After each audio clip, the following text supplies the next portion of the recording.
ako ng gigisa ko muna to, yung tawag ito, papaya. Ito yung gigisa ko muna. Ayan, sili, ang paganda sa buhay.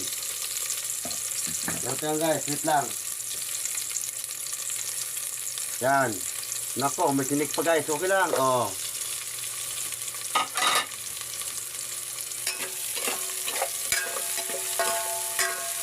Yan guys, ang sahog. Sige, lagi namin natin eh.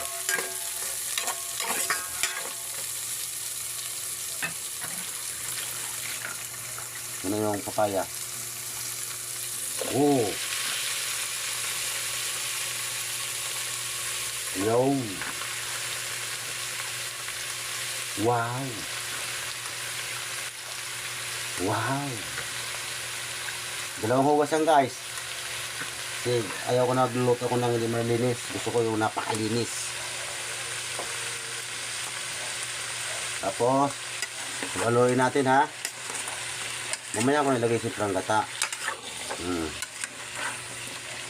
Mamaya, patutuyuin ko muna yan.